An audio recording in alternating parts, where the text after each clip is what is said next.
flight, we are go for launch.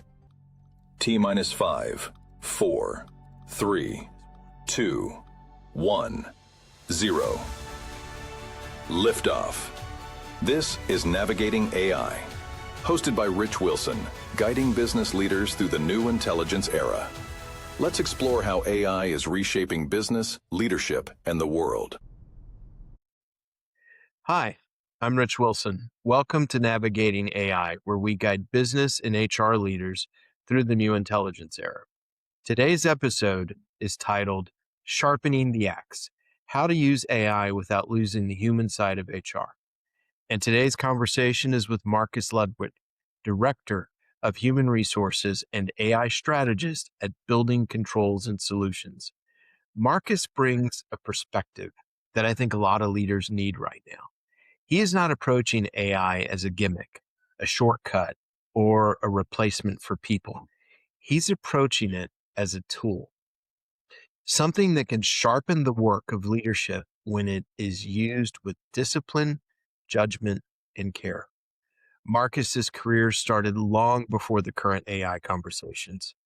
He was raised in a military family, shaped by the discipline of an Air Force father, and then spent 22 years at Walmart during a period of enormous growth and operational complexity. From there, his path moved through operations, HR leadership, manufacturing, advisory work, and now building controls and solutions. At BCS, Marcus works in a business tied to building automation, HVAC controls, energy management, and the systems that help modern buildings and mission-critical facilities operate safely and reliably. But what makes this episode so interesting is not just the technical side. It is how Marcus thinks about people. He sees AI as a force multiplier. It can help employees learn faster, preserve institutional knowledge, and support customers more efficiently. But Marcus is also very clear about what AI cannot replace. It cannot replace judgment. It cannot replace accountability. It cannot replace empathy.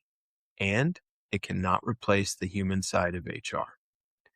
So today we are going to talk about leadership, AI, servant leadership, institutional knowledge, and why even in an AI-driven world, people still develop people.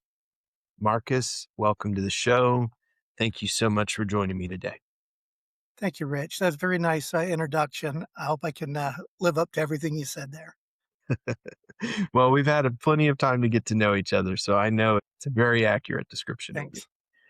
Now, before we get into AI, I want to start with the leadership foundation.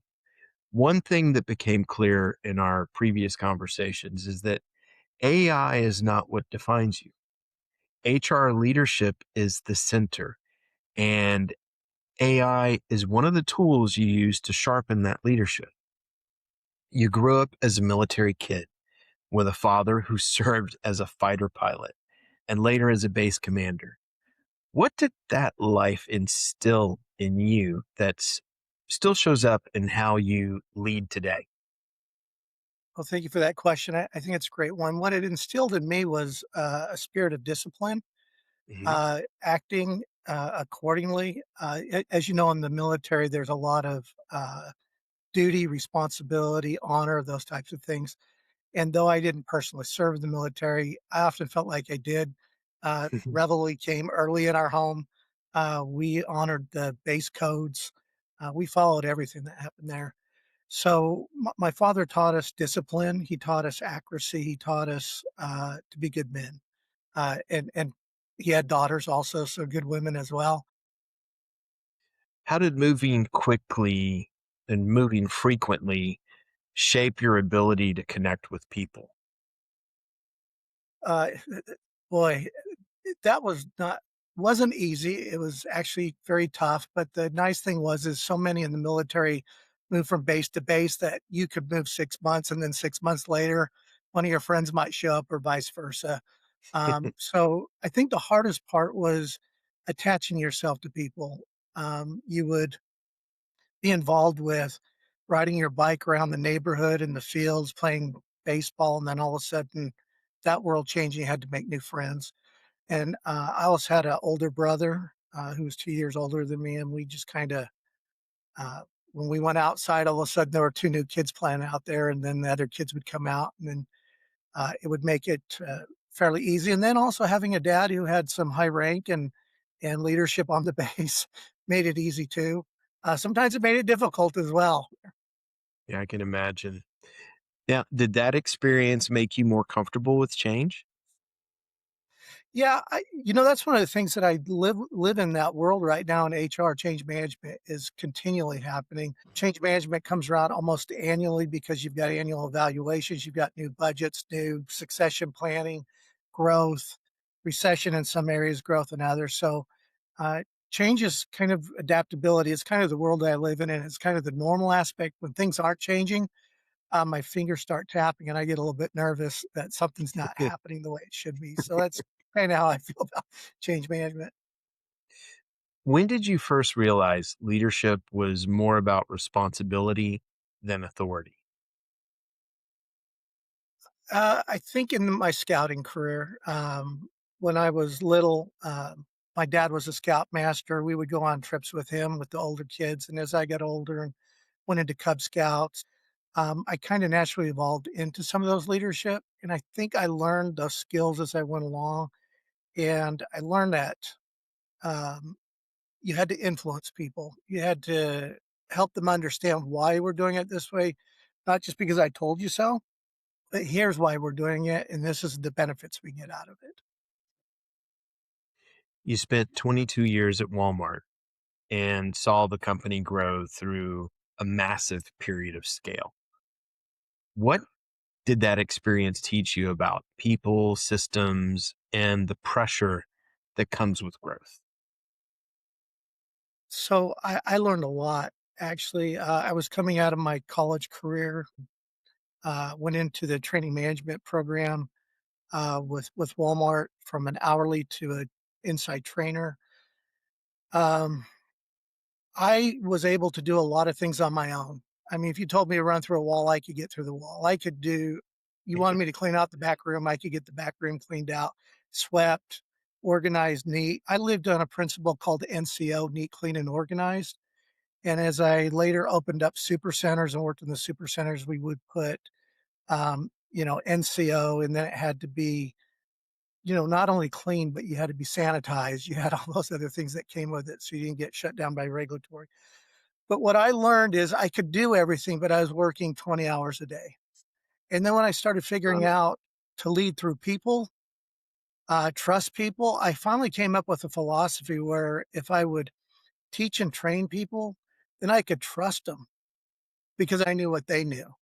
When I would say, here's the project we have, I need you to run with it. We would sit down, do the planning, and then I would back off. And the biggest thing for me as the leader became follow up and follow through. And so I kind of developed that as a teach, train, develop, follow up, follow through. And as I learned those skills more, it actually advanced me in my career because I was doing more with less. mhm. The more I trained my people, the more I trusted them, the more the store looked. I mean, I always got high ratings. I never got below standard. I never was a below standard operating.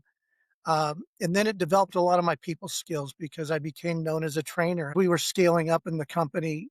I would lose assistant managers and because they would get promoted to co-manager or store managers, those types of things, or they would move into other stores to help train and develop people.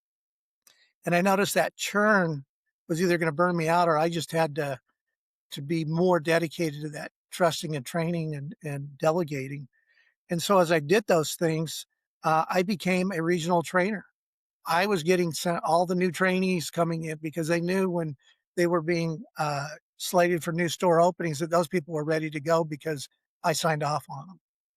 So there was a lot of trust factor there. And as I was doing those types of things, all of a sudden I got recognized for the people side and was promoted out of the stores to go to Bentonville for several years to work as a regional operator, to where I grew and worked in the people side with 118 different stores on the operation people and loss prevention. We saw a lot of that growth, and it was fascinating, and I wouldn't trade those experiences for all the gold in China, but I would enjoy that again if it ever came back up because it was such an exciting moment in my life. You started with a strong operations background Yes. before moving deeper into HR. How did operations make you a better HR leader? So in my personal experience, I dealt with a lot of HR people before I even thought about being in HR, and I thought these people have no clue to reality. When you look at change management, when you look at expectations, when you look at where the rubber meets the road, it's one thing to theoretically walk through a situation, and it's another thing to have actually walked through it and understand the pitfalls, the rise and descending moments of change. And so that's one of the things I really wanted to go into. And when I was promoted into the HR side of our business to work with our operations people, I brought a sense of reality to what was going on. They would oftentimes bring things up, and I'd say, whoa, whoa, whoa, wait a minute. I don't think you understand timing here. We're entering into Christmas when you want to make some of these changes in the stores. There's too much going on in the stores to even think that this program would ever get any traction. And then in January, February, when you want to start evaluating to see what the flow through was on it, you're going to get zero compliance because nobody looked at it, nobody dealt with it. If they even tried to, it was put on the back burner and forgotten. So let's not do that. I brought the reality to the table, and that's called bringing experience. And oftentimes it just wasn't there when you were dealing with professional HR people. And I wasn't a professional HR person at the time. I wasn't certified. I was groomed because I had great people skills. I knew how to motivate people and get them moving. And I think that same talent is still in today, whether I was in operations people or whatever part of the company I was in. You had made a distinction that I really liked. You said there's a difference between being kind and being nice. You said a servant leader has a kind heart, but not one that gets rolled over. What do you mean by that? I learned this from my wife, actually. She said, why are you doing that? I said, I'm just trying to be nice to you. She goes, I don't want you to be nice to me. I want you to be honest with me. I said, what do you mean? She goes, when I ask you, do I look fat in this dress? You always say, no, I think you look beautiful. I want you to literally tell me if I look fat in this dress. And it came back to the servant leadership portion in the stores. You could walk by and say, yeah, your store looks okay, or your people operations is good, but, and you were just trying to be nice about it. Kind is literally getting down to thumbtacks and screws and saying, you know what? I really appreciate what you got accomplished, but I think I would like you to talk to me about what you see as being good, what's better, and what's best here. Did you give me your best or did you give me good or bad? Which one was it? And so I would start going through all these things with people. And I finally figured out that one of the virtues in the Bible is not being nice. Kindness is there. And I think there's a huge differentiation there that kindness is honest with people, but not destroying them, lifting them, helping them to go forward. Being nice doesn't help anyone go forward. It just kind of keeps them in the same old mundane rut that they're in, never progressing because nobody challenged them or pushed them forward. So I think there's a huge distinction between nice leadership and kind leadership. Uh, and I challenge my own executives in the company that I work for. You're being nice, be kind, tell your people what the truth is. And it's an excellent tool when doing progression planning, coaching, performance management. I think too many times people dance around in the tulips instead of munching them down and saying, wait a minute, we're going to redo this because you're not going to be successful if you're staying on the same roadmap here. So that's the differentiation between nice and kind in my world. Got it. Thank you. This leadership foundation of yours matters because it shapes how you think about technology. You're not approaching AI as a shortcut or a replacement for judgment. You are approaching it as a discipline, almost like a sharpening stone. You described AI as a force multiplier. What does that mean in practice?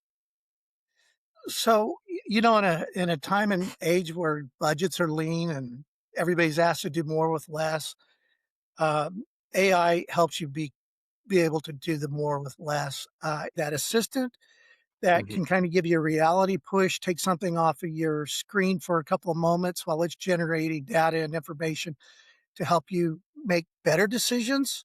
Again, there's good, better, best in life, and I want to make sure the information that I'm giving to people is better and best, just not good. So AI helps me jump into it, delve a little deeper into it, but it's the quality of the input that you put in, which gives you the quality of the output. I could generally say, tell me this, and it'll give me all this information. Well, refine it. Well, what do you mean refine it? So it's the data inputs that you keep putting into it, and then validating that the information you're actually getting back is truthful and honest. I've seen where I've gotten burned because I leaned on some AI information and should have vetted it a little bit more, asked a little bit more clear questions, or getting positive feedback saying, hey, this data is actually really good for us. We didn't think about these other three things that you brought up. And I may have been able to bring those up without an AI prompt, or I may not have. But my goal as an HR business partner is to make sure that the information I give to those people I work with is the best possible information I can give them. You said that AI is a tool, not a dependency. Where do you see leaders Yes. getting that wrong? I see a lot of that coming through the applicant tracking systems. I'm a very much a generalist and an expert in areas, but when it comes to hiring people, you put a job out, you're getting 500 to 1,200 applicants. There's no way I physically, within a 30-day process, can process that many applications. I have to depend upon what AI is pushing into me. And then once I clean that up, I start going through probably 30 to 50 applicants that I narrow it down to. And then I start stripping them out, looking for the qualities and the skill sets and abilities that I'm looking for. Um, and then once I get it down to that, I may start using AI for a couple of other things to validate what they're saying through their resume and going through maybe their LinkedIn site or their social profiles. And I don't go that deep outside of LinkedIn. I don't want to know what someone does on their outside, other than when they come in and we talk about life balance choices and who they are as an individual, right choice and that type of thing. But AI has really been helpful for me to be able to narrow it down. Let me give you one example. When I worked for Walmart as a store manager, we would put different jobs out. And I'm going back to this one, and then I'll bring you up to today's date.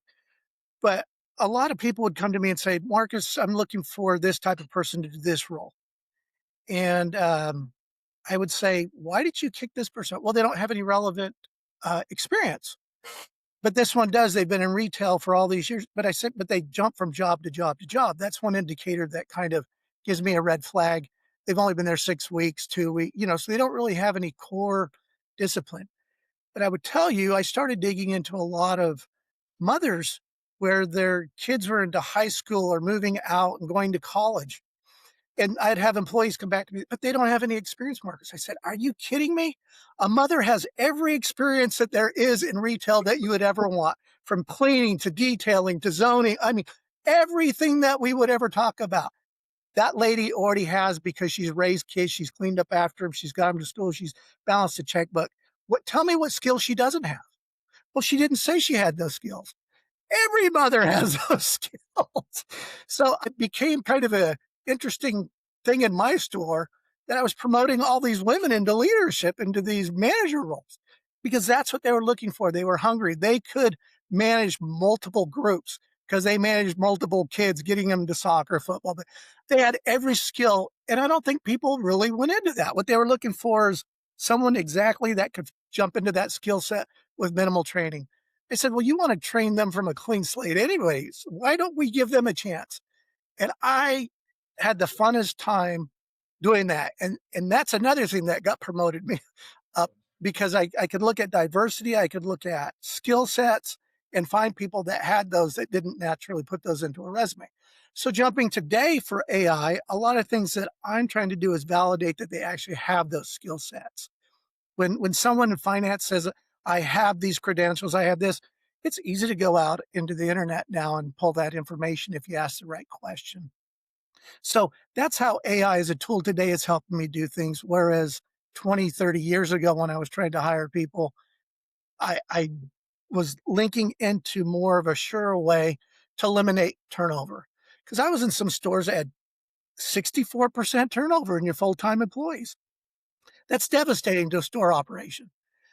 Yeah. I finally got my turnover down to less than 5%, whereas 3 years before it was in these numbers that were ridiculous. It's because we just weren't hiring the right people with the right motives and the right skill sets. So I'm looking for that same thing today. When I hire, I don't have turnover because I vet, I talk to, and I also help the hiring managers ask the right questions. Now, we want to ask all the same questions to all the people, but as you go into the third and fourth interviews, you're starting to look at culture and different things like that to help understand where they culturally fit into our business. What I call right fit, right size, right shoe type thing. So that's how AI is helping me today.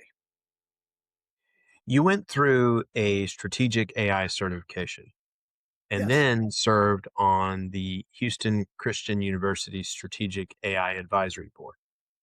yes. What pushed you to go beyond casual usage and actually study AI more seriously? So I'm an early adapter type person. I'm in that top 5%. If there's new technology out there, I want to understand it, embrace it, and use it. The reason I embraced AI is because though uh, I'm one of those children that came between the internet, before the internet new, and then watching all my kids growing up with the internet. When I first saw the internet, it was like a novelty thing. I didn't really use it for anything, never thought that there would be use of it. And then it was all about email for me in a business format. And then, Google. So I saw that AI was a natural extension of the internet, the iPhone or the cell phone, the technology in the palm of your hand, all that. And so I was talking with my wife about it and I said, I really think there is something here. Um, Especially as you aggregate data. I was a big fan of taking in store operations when you drill down into why is this item selling better than this item? You might have Tide sitting here and you might have Cheer sitting here. Why is Tide moving 4 times faster than Cheer? And why should I keep it in stock? And how does that help my basket sale? So I really got into a lot of that type of stuff, how my store was programmed. And it was all programmed based upon data that Walmart was developing over time. And as I saw that coming in, I started using it. And so people come in, why are your sales up 20% and everybody else is only up 8% this year? Well, here's why. Okay, you're using the data that we're pushing out there, and that's what it came down to. Well, why are you using it? Well, I see I get better sales. So it's the same thing today. When I adopted AI, I said, I know there are skills that will be eliminated by it, but I also know that there will be new jobs created because of it. And I knew white collar jobs probably would be affected by it a lot more than a blue collar job. And I thought, I need to figure out how to protect myself and insulate myself inside of what's going to happen. So I'm not the lamp lighter and I'm not the horse buggy driver. I'm the actual chauffeur and I'm the guy at the electric plant turning on the lights for people. You use the idea of sharpening the axe from the seven habits. What does it look like for AI to sharpen your work instead of dull your judgment? So I've worked with a number of people that use AI, but they don't use it as a tool. They use it as a crutch, and that's dulling their success because it's error prone. It's a lot more proofreading. It's a lot more challenging of the data and assumptions that they're making. So when you're using it, you have to be the gatekeeper of the information that you're receiving. You have to be able to plumb the depths of the information you're receiving. You have to challenge the data, validate it against other data.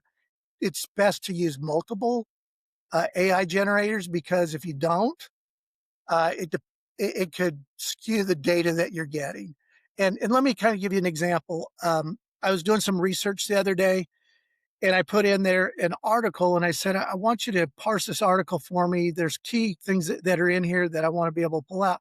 And it came back unable to do that because this isn't new or relevant information. I said, it's an actual article off the news site. And so it wouldn't recognize it. And so I had to coax it differently to be able to pull data that I was actually looking for out of it, because it was claiming that that was sensitive data. And so it's going to push back on you as well. And so you need to be able to know how to manipulate it. And I'm not saying manipulate the data to get the outcomes that you want, but manipulate it so you can get the data that you're looking for to validate.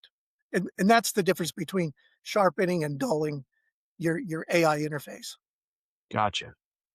For listeners who are not familiar with building controls and solutions, what does the company actually do, and why does that matter in the world of data centers and building automation? So what building controls and solutions does is we provide solutions to our customers that they otherwise might not have. For example, in the heating, air conditioning, heat pump, everything that goes along with that business space, Mhm. you're dealing with legacy or legacy parts and components. And because, JCI, Snyder, all the people that we work for, if I were to just name a couple of them, um, if you look at what they produce, you could have an item that is sitting in your home that's 20 years old and then through obsolescence or something, it breaks. Well, you can bring it into one of our facilities here in the United States or Canada, and they might go, "Oh, this is an old part. Let me see if we've got a replacement for you." Well, that's where it becomes hard for our contractors and for those people who are coming in looking for parts in our stores. They don't make this part anymore. What's the solution to it? So we are using a lot of AI prompts because it takes someone inside of our business about 10 years to be able to learn what that job actually entails. So their knowledge base is slowly growing over time. So we feel like if we've got an employee that's 10 years doing that job behind the counter, inside sales, outside sales, and that, they're pretty savvy to the business. But a first week to a first year employee, they're lost when someone brings something in new. So we're creating AI generative information that's at their fingertips or through their learning management modules that we put together for them to help them understand what um, BSA is and what those solutions are for the automations and all those types of things. And even when you call us on our prompt, it'll bring you in, you can talk to Jim. You would almost think you're talking to a person. And so we want to make sure there's disclosure and honesty. The likelihood that Jim knows more than the person that's on the phone is probably 50% greater. That person is going to be using AI data to be able to help with some of those questions to where a customer on their phone, they'll say, I just took this picture of this item. Okay, send it to me. They send it to us. We run it through. Our system starts saying, okay, this is what we got. Here's the replacement parts for it. Here's what we think you'll need to be able to reinstall that item back into what you're doing. Oh, well, thank you. I didn't know that. You have employees with 35, 40, even 50 plus years of knowledge. How are you capturing that tribal knowledge before it walks out the door? So this is kind of something our CEO of the company at the time really wanted to push. We've got people who are aging out, who want to retire.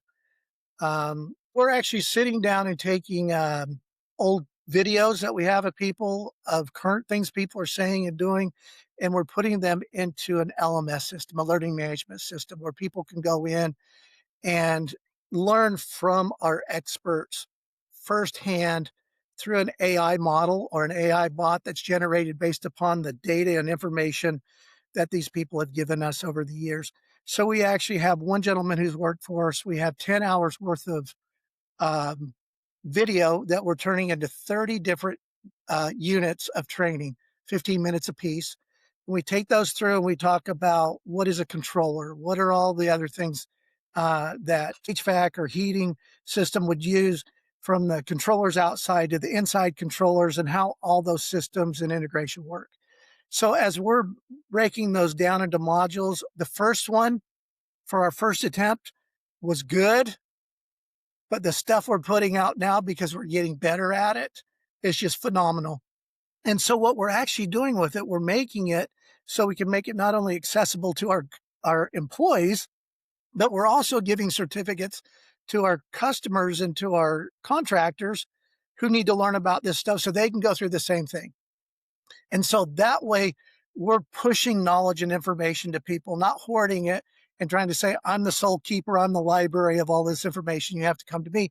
We're trying to make that accessible to everyone so that we give a better product and a better resource to the people that we work with. You've told me that you run with an open door policy and what you call a 24-hour rule or a sundown rule. What does that look like in real life? Well, for me, it's my reality. It's the commitment that I promise to each one of my customers, i.e., my employees. I know when someone comes to me, they're coming because they need something, they need help, there's fear behind it, they don't have an answer, they need a solution, and they're not waiting for someone to get back to them a day from now, 2 days from now, 3 days from now. If I have messages being sent to me in the morning that I have at least got back to them within the hour or two, it could be afternoon, but it'll be before 5 o'clock. And if it's not at 5 o'clock, I will stay late to get that information to those people because they're waiting. I want to make sure in the speed of business that everyone has green lights. So for me, that's the 24-hour rule, the sundown rule, is making sure questions get resolved. For them, they know someone's heard their concern, that endorphin now has come to them. That's a positive reaction, say, oh, somebody's helping me now, instead of those other feelings that you get that create depression, anxiety, and anxiousness and all that stuff. They know there's a solution coming. They know help's coming. For me, it's like that ambulance siren.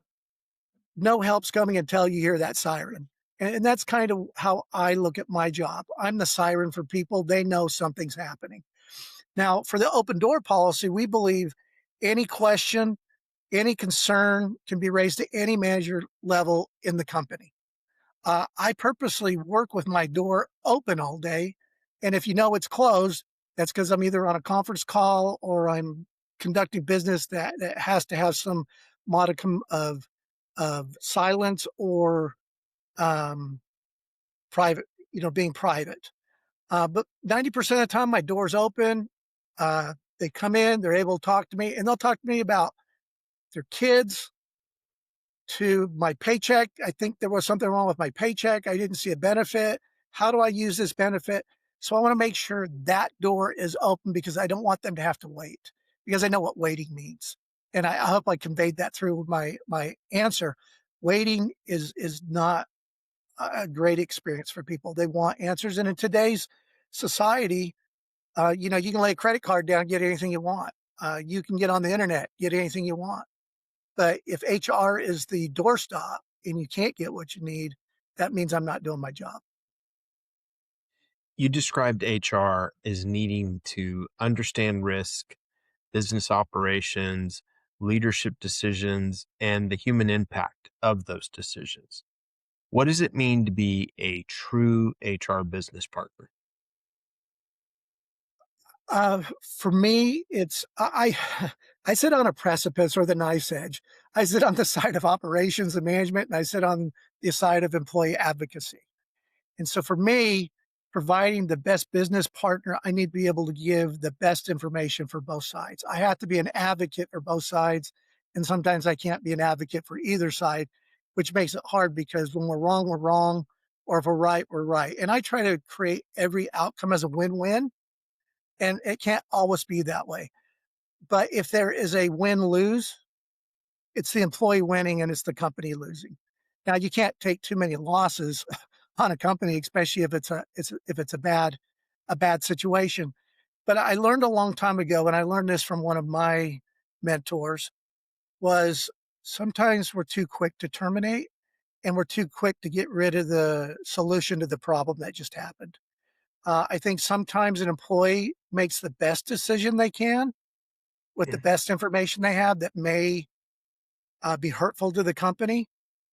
But also, I know at the same time, if you work to save that employee, you've got the best employee going forward because now they know you're blood on blood with them. You're willing to absorb the risk and take the risk with them. And you also have better retention. You also have better outcomes because loyalty goes way up. I'm not necessarily one that says work has to be your family, because family to me is a very sacred thing that's very intimate. Work is transactional most of the time. It's important. It's what pays my bills. It's what gives me entertainment. It gives me all the things that I need to fulfill Maslow's hierarchy of needs with. But also at the same time, the most important thing that I know to everybody is their families. And so when we make a decision to terminate someone, that's a direct impact on a family more than the individual. So for me, uh, making the best decisions I can, sitting on that knife's edge is sacred, if I can use that word, because the outcomes can be devastating or they can be the best things that ever happened. And that's how I think I answered your question. If I didn't, No, reframe and we can refocus. no, you answered it perfectly. So, Marcus, you've led through operations, retail scale, manufacturing, benefits, advisory work, skilled trades, and now AI adoption. So, I want to close by looking forward. For someone entering HR today, what do they need to understand about the profession that most people are not telling them? Uh, I know we've talked about this before, and it comes down to the same thing: is if you're in it for anything more or less than taking care of an individual, then you're in the wrong spot. If you're not in it to take care of people, resolve people issues and concerns, and you're more into it as a transactional experience, or that's my job, that's what I do, I just do payroll, or I do this or that, you're in the wrong position.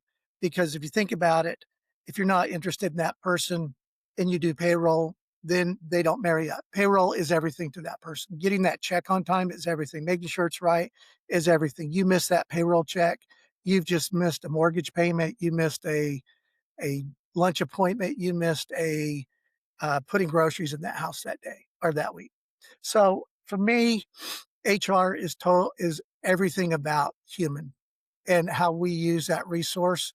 And I use the word use very sparingly, because you don't use people. You cultivate, you create, develop people. So I've looked a long time and hard about the idea of what is HR, human resources.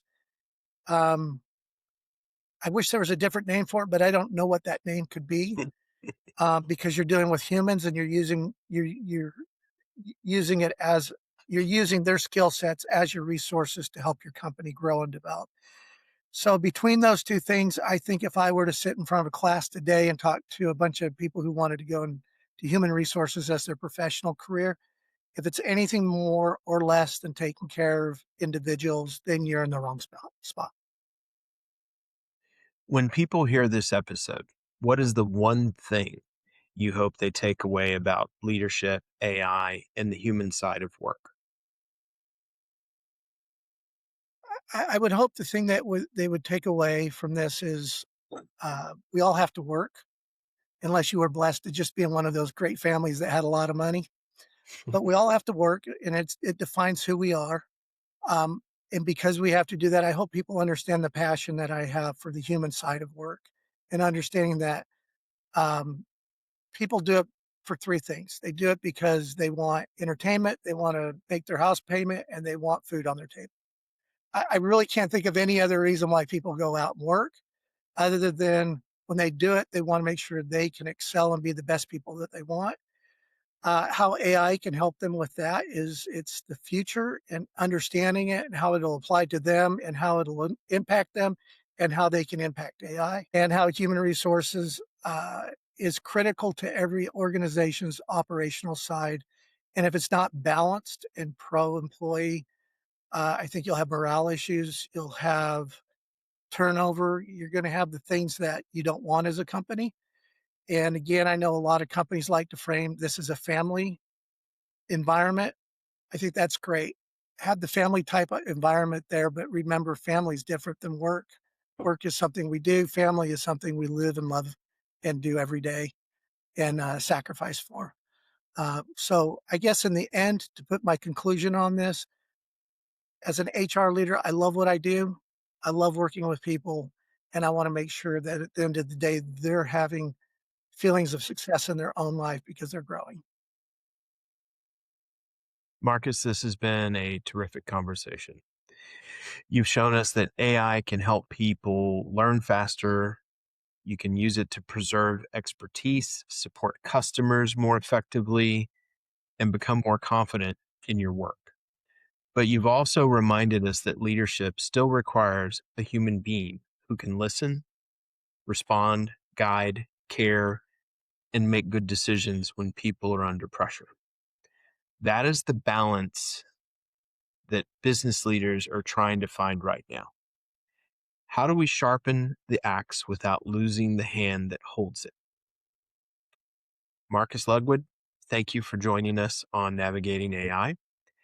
And for those of you watching, if you enjoyed this conversation, be sure to subscribe, share the episode, and join us next time as we continue exploring how leaders can navigate the new intelligence era with clarity, purpose, and a human-centered mindset. Once again, thank you so much, Marcus. Thank you, Rich. It was my pleasure.